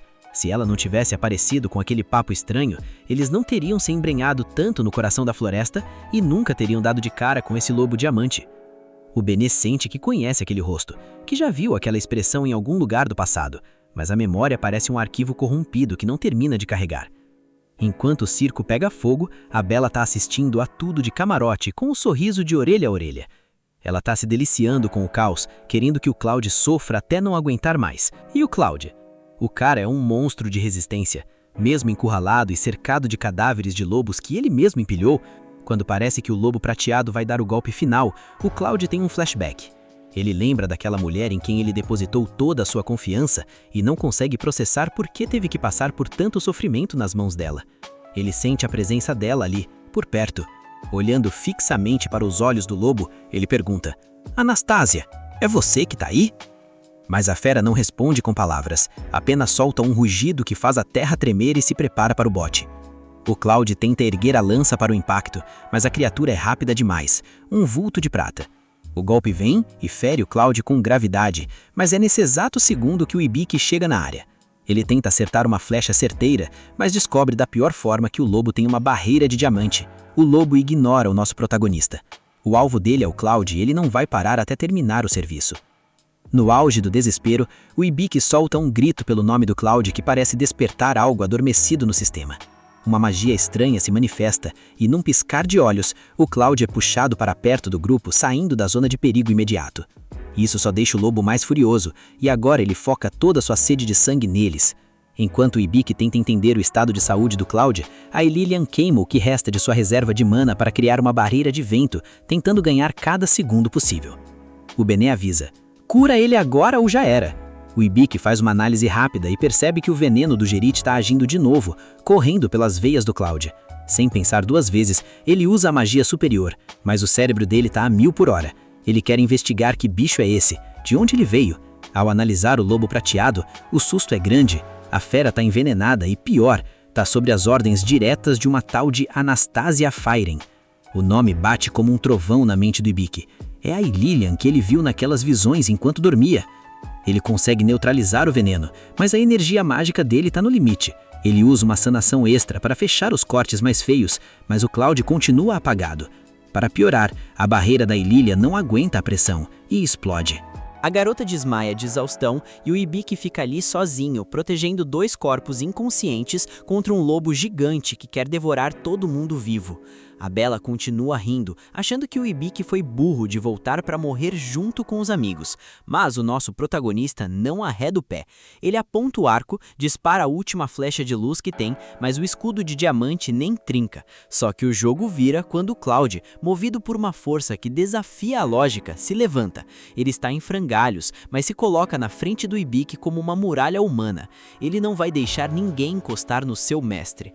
Nesse momento, assiste e avisa que o olho esperto atingiu o modo iluminação. O status do Cloud muda de um contrato de servo comum para um contrato genuíno de amo e cavaleiro.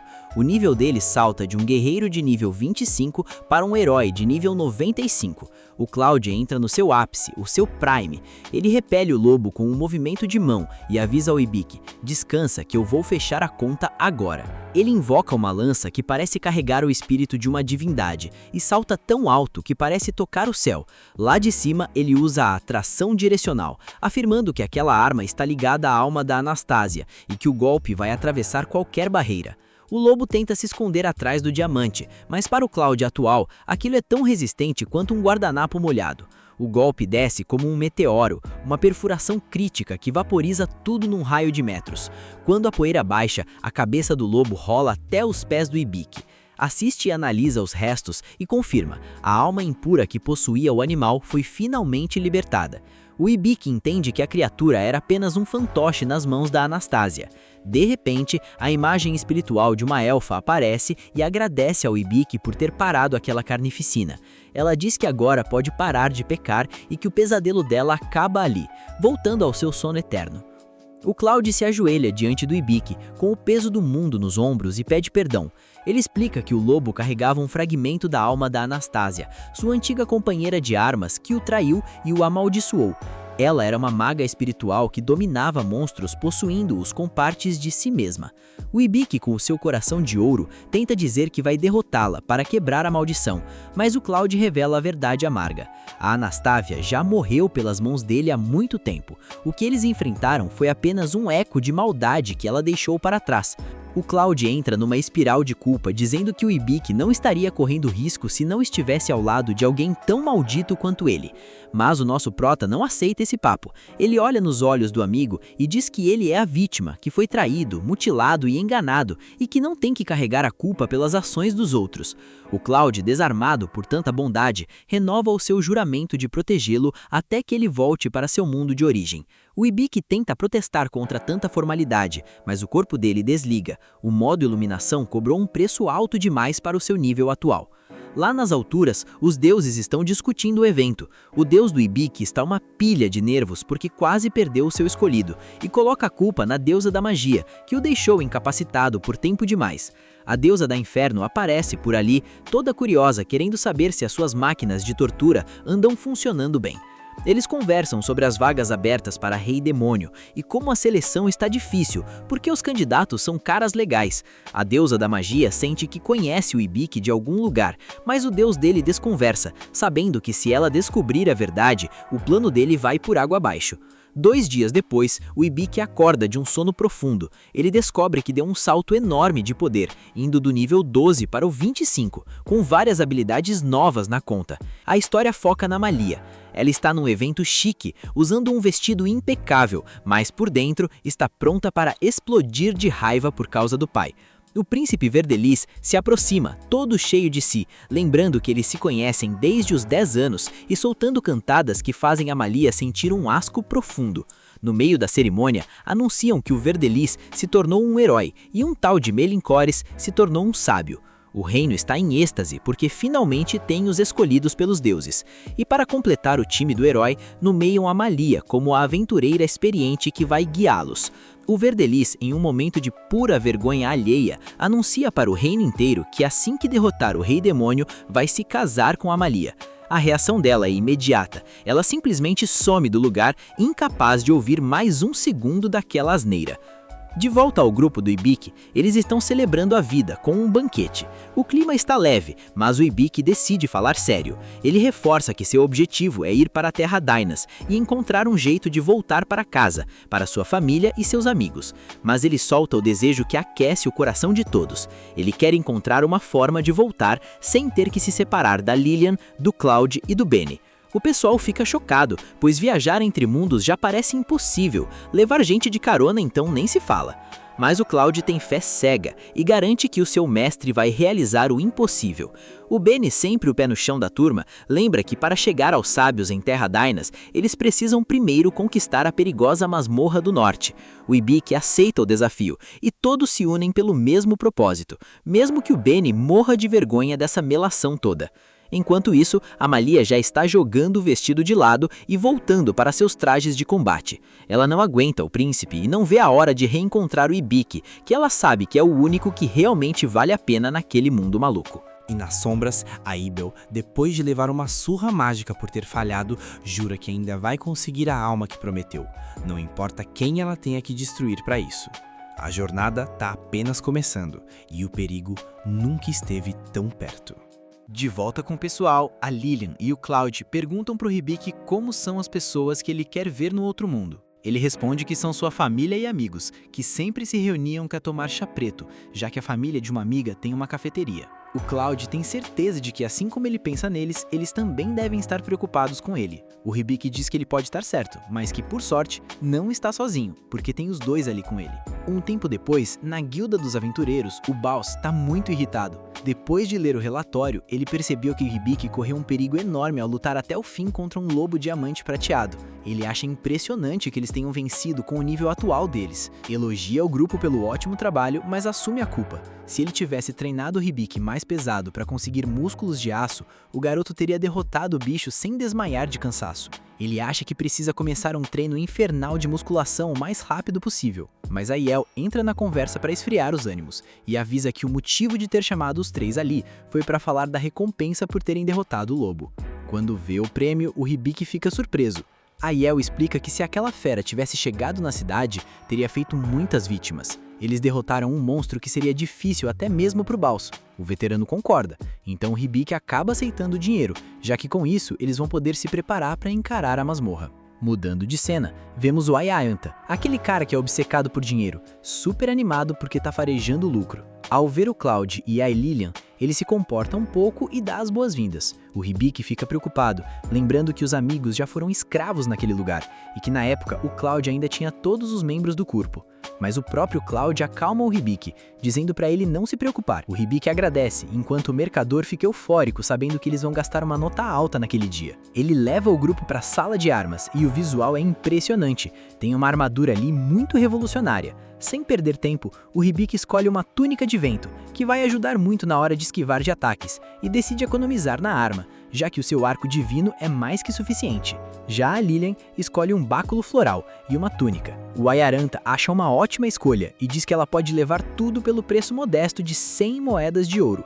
O Hibiki e a Lillian entram em pânico, e o Cloud também, mas por outro motivo. Ele acha impressionante que o cara esteja vendendo quase de graça, porque ninguém vende isso por menos de 100 moedas. O Cloud também escolhe uma armadura nova. O Hibiki, sempre se preocupando, sugere que ele compre algo para proteger o abdômen, mas o Ayaranta explica que aquela armadura é uma peça com magia de fortalecimento e a defesa dela é igual à de uma armadura completa. O Hibiki usa sua habilidade de avaliar e confirma. Além da armadura, o Cloud leva uma lança magnética, que pode ser muito útil em lugares apertados. Quando o Hibiki avalia a lança e diz que é uma ótima arma, o Ayaranta fica desconfiado e pergunta como ele sabe de tudo aquilo. Ele pergunta qual é o nível da habilidade de avaliação do Hibiki. Quando descobre que ele está no nível 5, o mercador fica em choque e comenta que já consegue sentir o cheiro de mais dinheiro. Ele revela que isso é algo muito impressionante, porque normalmente as pessoas chegam no máximo ao nível 2. Até o avaliador da própria companhia Deadby é nível 3, então ser nível 5 é algo incrível. O Hibiki reclama com o deus principal, dizendo que ele devia ter avisado antes. A divindade pede desculpas e diz que agora ele pode fazer o que tanto queria. O Hibiki percebe que agora tem nível suficiente para usar a medida de alívio, mas é interrompido pelo Ayaranta, que avisa que se quiserem viajar, a companhia pode providenciar uma carruagem e suprimentos. É só dar um tempinho para ele preparar tudo. O Hibiki aceita e deixa tudo nas mãos dele. Um pouco mais tarde, eles vão até um campo para ativar a medida de alívio e quebrar mais uma parte da maldição do Cloud. O Hibiki inicia o processo e invoca a besta sagrada Carbuncle, uma servidora do deus principal. E o que aparece no lugar é um coelhinho muito adorável. O Hibiki não perde tempo e pula para fazer carinho no bicho, e a Lilian faz o mesmo. No começo, o Carbuncle reclama, mas acaba cedendo ao poder do carinho. O problema é que isso provoca a ira e o ciúme do Cloud, que começa a gritar irritado. O Hibiki acha que o Cloud está tentando quebrar as correntes da maldição sozinho e começa a dar apoio para ele, achando que aquele é o poder do Carbuncle. Mas o Benny manda todo mundo ficar quieto e parar de agir como bobos, porque aquele coelho não fez absolutamente nada. Ele dá uma bronca no coelho e pergunta até quando ele vai perder tempo. O coelhinho só cumprimenta ele, mas logo começa a sentir a aura agressiva do Cloud. O coelhinho, triste, ativa sua habilidade, invocando mãos divinas que conseguem quebrar mais 2 correntes da maldição. O Cloud agradece o Hibiki, mas o garoto diz que foi o Carbuncle quem fez o trabalho e que o agradecimento deve ser para ele. O Cloud até agradece, mas não do jeito mais amigável. O pobre coelhinho entra em pânico e pede ajuda para o Benny, mas ele apenas ignora o bicho e apoia o Cloud. O Hibiki se aproxima do Carbuncle animado, dizendo que agora eles têm um novo colega, mas o coelho não quer ficar perto daquele lobo ciumento e vai embora na mesma hora. O Hibiki, sem entender, se pergunta por que ele foi embora, enquanto o Cloud finge que não sabe de nada e se faz de desentendido. O tempo passa e agora vemos o Cloud sofrendo muito com uma onda de calor. O Hibiki sugere que ele corte o cabelo. Ele entrega a tesoura para Lilian, que parece que vai se divertir com isso, mas o Benny sugere uma ideia melhor.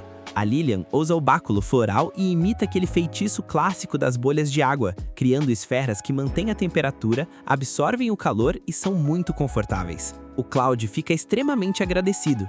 Enquanto o grupo relaxa nas bolhas, eles são interrompidos pela Tanja, que faz uma entrada bem chamativa. Ela diz pro Hibiki que tá com tanto calor que acha que vai morrer e implora para ele dar um jeito. Sem pensar 2 vezes, ele usa a magia de limpeza borbulhante, refrescando a Tanja na hora. O detalhe é que a água deixa as roupas coladas no corpo dela. O Hibiki sugere que ela use roupas um pouco mais discretas, mas ela só desconversa e finge que não é com ela. O Hibiki decide dar uma volta na rua para buscar algo que ajude contra o calor e pede para os amigos esperarem ali. O Benny decide ir junto, deixando a Lilian cuidando do Cloud. Assim que chegam na rua, com o calor absurdo que tá fazendo, o Hibiki entende porque não tem ninguém lá fora. Mas, de repente, eles cruzam com o Ayaranta, que parece muito fresco e tranquilo. O Hibiki pergunta surpreso como ele não tá suando. O mercador revela que é graças à roupa que tá usando, o produto mais exclusivo da loja dele. O Hibiki pede para ver o item e depois volta para a guilda para falar com a Yael. Ela explica que a capa da primavera eterna é uma peça que regula a temperatura. O problema é que a companhia Dead Bee não tem mais isso no estoque, mas ela pesquisou e descobriu que para fabricar essas capas são necessárias flores mágicas. O Hibiki diz que não sabe onde encontrar, mas a Yael avisa que elas crescem no fundo da Floresta do Leste. Mesmo assim, o Hibiki avisa que precisa dessas flores de qualquer jeito. Vendo a determinação dele, a Yael decide ir junto. Um tempo depois, enquanto caminham pela floresta, a Yael comenta que o Hibiki é muito gentil por ir tão longe pelo Cloud e pela Lilian. Ele responde que faz isso para devolver o favor por tudo que eles fizeram por ele, porque os dois sempre dão a vida para ajudá-lo e pensam nele antes de pensarem em si mesmos. Ele pede desculpas por falar demais, mas a Yael responde que ter amigos tão incríveis é um reflexo da grande pessoa que ele é. Ela avisa que a viagem tá quase acabando e eles finalmente chegam numa clareira cheia das flores que o Hibiki precisa. De volta à estalagem, o Hibiki chega morrendo de fome, mas os amigos já estavam com um sanduíche pronto para ele, acompanhado de chá preto. Ele agradece por todo o esforço e se pergunta o motivo do chá, até lembrar que eles fizeram isso porque da última vez ele falou sobre a cafeteria da amiga dele. Ao olhar para os amigos, ele sente uma grande gratidão por tê-los por perto. Ele decide olhar o status deles e se surpreende ao ver que a Lilian finalmente se tornou uma sábia. Antes ela era candidata, mas agora é uma sábia de nível 1. Ela diz pro Hibiki que se sente igual, mas o Cloud avisa que logo ela vai notar a diferença. O Hibiki também conta pro Benny que o Grimório subiu de nível. O Benny fica irritado e exige que ele ative o livro na mesma hora para atualizar seus conhecimentos mágicos. O Hibiki obedece. Agora, o Benny sente o fluxo de informação e avisa que já pode ensinar habilidades mágicas para ele. Sem pensar 2 vezes, o Hibiki se ajoelha e o chama de mestre. Finalmente, chega a hora de ir para a Masmorra do Norte. A Tanja avisa que vai sentir saudade e espera que eles voltem logo. O Ibiki agradece, deixando ela envergonhada. Depois, ele entrega as capas da Primavera Eterna para os amigos, avisando que agora eles vão estar sempre fresquinhos, por causa do controle automático de temperatura. Eles agradecem muito, dizendo que aquele será o maior tesouro deles. Antes de partirem, o Baus diz pro Cloud que ele precisa proteger o Ibiki e obrigar o garoto a treinar os músculos. O Cloud responde que vai protegê-lo, mas não vai forçar ninguém a fazer exercício. Eles começam a discutir, mas a Yael entra na conversa para acalmar os dois e alerta a Lilian de que a masmorra é muito mais perigosa que a Floresta do Leste, então eles precisam tomar cuidado. E assim, o grupo começa a nova aventura em direção à Masmorra do Norte, todos equipados com suas capas novas. O detalhe é que o Evil tá espionando o grupo faz um bom tempo, e o plano dele é fazer com que eles encontrem o Finn lá dentro, para ele conseguir tomar o controle de tudo.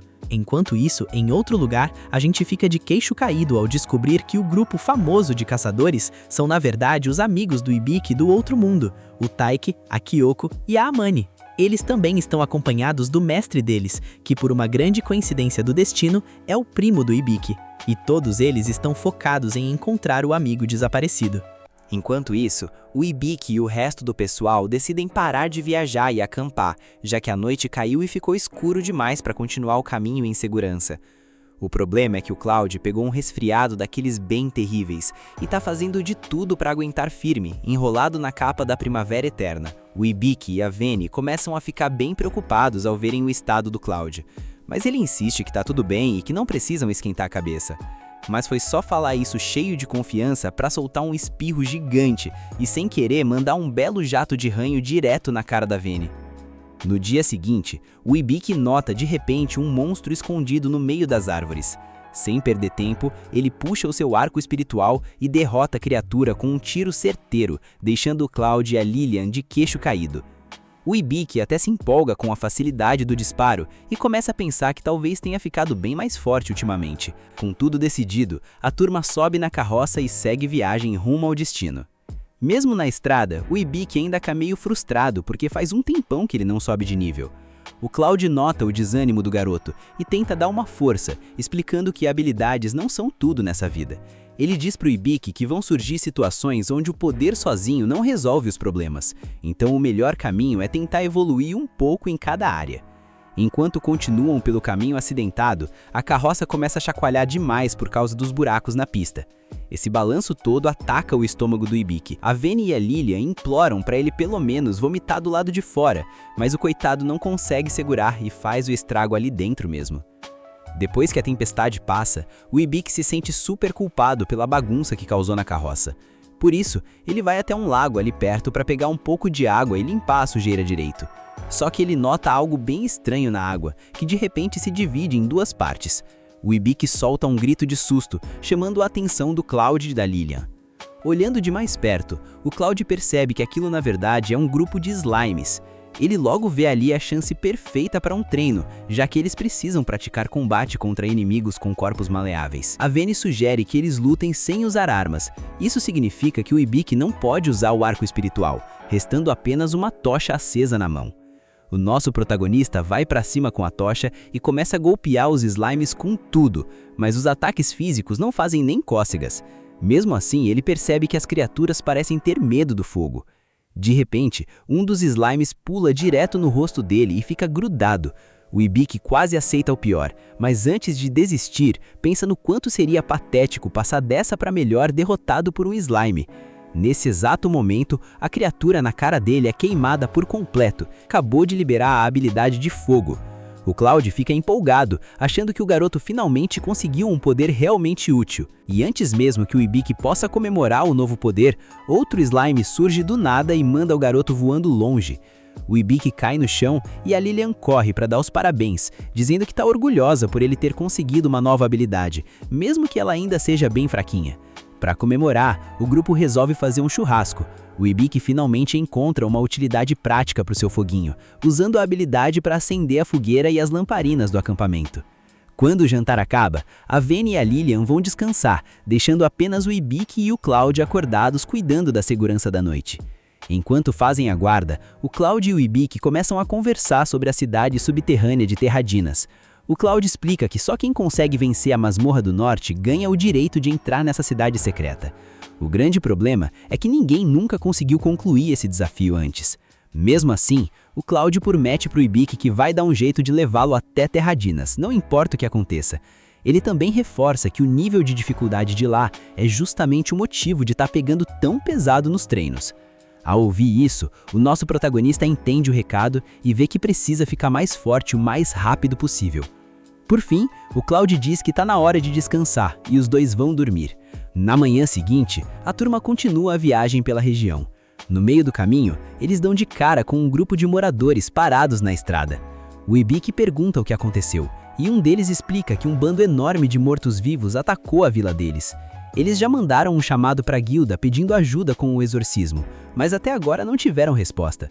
Uma menina comenta que uma mulher fera passou por ali mais cedo e garantiu que daria conta do recado sozinha. Os moradores não sabem quem ela é, mas disseram que a moça parecia bem forte. O Cloud concorda, dizendo que alguém que encara um exército de mortos-vivos sozinha deve ter muita experiência. Isso dá uma ideia ao Cloud, que decide que essa é a chance perfeita para o Ibiki e a Lilian ganharem experiência de combate real. Ele dá a ideia e todo mundo topa o plano. Assim que chegam na vila, o Cloud avisa o Hibiki para ficar bem esperto porque se tem monstros por perto, a área deve estar cheia de armadilhas. Só que o Hibiki parece não ouvir uma palavra e sai correndo, caindo em várias armadilhas uma atrás da outra, embora consiga sair inteiro de todas por pura sorte. De repente, um grupo de mortos-vivos aparece de mansinho por trás deles, mas antes que possam atacar, são isolados longe pela fauna, que é justamente a mulher fera que os moradores comentaram. Curiosos, eles perguntam o que ela está fazendo ali. A fauna explica que saiu faz pouco tempo de Rowell e estava só rodando pela região quando soube do ataque dos monstros. O Cloud pergunta o que faria uma bandida como ela ajudar os outros, e ela assume que nem sabe direito, mas que deve ser porque gosta de crianças. Logo depois, a fauna revela que foi ela mesma quem espalhou aquelas armadilhas pela vila para conter os monstros. O problema é que o Hibiki, de um jeito ou de outro, conseguiu acionar quase todas, e para piorar a situação, ele pisa em mais uma logo em seguida. A fauna fica surpresa por ele não ter a habilidade de detecção, ainda mais trabalhando como avaliador. Como o nosso protagonista não faz ideia do que é isso, ela aponta para uma armadilha escondida e manda ele avaliar. Pelo visto, se ele continuar avaliando esses mecanismos, uma hora a habilidade aparece. Depois disso, o grupo entra em uma antiga igreja do vilarejo. Lá dentro, a fauna se ajoelha e começa a rezar para os deuses. Passado um tempo, uma das joias sagradas na parede começa a brilhar, mostrando que as preces foram ouvidas. Só que o Hibiki repara que está faltando uma das joias no local. Isso pega todo mundo de surpresa, já que ninguém tinha notado o detalhe. Mesmo assim, eles concluem que não tem nenhum monstro escondido ali dentro e decidem sair.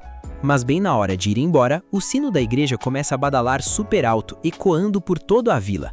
No mesmo instante em que o sino toca, uma quantidade bizarra de mortos-vivos começa a brotar da terra ao redor deles. O Cloud e a Lilian partem para o ataque usando seus golpes mais poderosos, mas os monstros nem sentem o impacto. Vendo que a situação ficou feia, a fauna chama todo mundo de volta e o grupo se tranca na igreja para se proteger. Lá dentro, o Cloud monta uma estratégia rápida. Ele manda o Hibiki e a Lilian subirem até o campanário para descobrir quem está controlando o sino, enquanto ele e a fauna saem pelas portas principais para segurar a onda contra os monstros do lado de fora. O Hibiki e a Lilian correm até o topo da torre, mas não encontram nenhuma viva alma por lá. Os dois ficam sem entender nada, até que o sino bate de novo sozinho, mostrando que a coisa está sendo controlada de longe. É aí que a cena corta para Evil, que revela estar por trás de toda a confusão, assistindo tudo de longe com um sorriso arrogante no rosto. Ela tem certeza absoluta de que o Cloud e o resto do pessoal não vão sair dessa vivos. Enquanto isso, o barulho repetitivo do sino está quase deixando o Hibiki e a Lilian malucos. O Hibiki decide começar a avaliar tudo à sua volta para tentar achar alguma pista, e depois de vasculhar bem, encontra um dos espelhos mágicos da Evil. O truque era que o espelho estava refletindo o sino e duplicando o som, fazendo parecer que ele não parava de tocar. De longe, a Evil se surpreende ao ver que o garoto desvendou o plano tão rápido. O nosso protagonista saca o arco sagrado na hora e dispara contra o espelho para tentar quebrar a magia, mas o objeto reflete o ataque. A flecha vai tão longe que passa raspando na própria Evil. Mesmo assim, o Hibiki e a Lilian continuam atacando o espelho com flechas e magia, insistindo mesmo sem ver resultado imediato. até que uma das flechas rebatidas do Hibiki finalmente consegue acertar e destruir o espelho principal da Evil. Com a destruição do objeto, o som ensurdecedor do sino para na hora, e o ataque dos mortos-vivos finalmente chega ao fim. Com tudo resolvido, o Hibiki desce do campanário carregando a Lillian nos braços. O Cloud e a Fauna correm para ver como eles estão, e felizmente os dois saíram ilesos. No fim do dia, o grupo se reúne com os moradores da vila. O pessoal agradece a Fauna por ter salvo todo mundo, mas ela faz questão de dizer que o Hibiki foi quem resolveu a parada de verdade. Apesar do susto ter passado, o Cloud ainda fica intrigado pensando em quem estaria por trás do controle do sino. Mas a Fauna diz para ele relaxar e deixar o resto com a guilda. Logo depois, ela descobre que o plano deles é seguir para a Masmorra do Norte, então se despede e segue o seu caminho. Enquanto isso, no meio da floresta, a Evil reclama de quanto está sendo cansativo tentar eliminar o Cloud, ainda mais com o Hibiki com um arco tão poderoso. Mesmo assim, ela avisa que não vai desistir e que na próxima vai vir muito melhor preparada. Esse foi o final do episódio. Comenta a palavra parte 10 para eu saber que você acompanhou até aqui e quer ver o desenrolar dessa treta, que eu vou te dar um coração no comentário. Se inscreve e ativa o sininho para não perder o próximo capítulo, porque o hype tá só começando. Sem mais delongas, Rebobina se despede e até a próxima.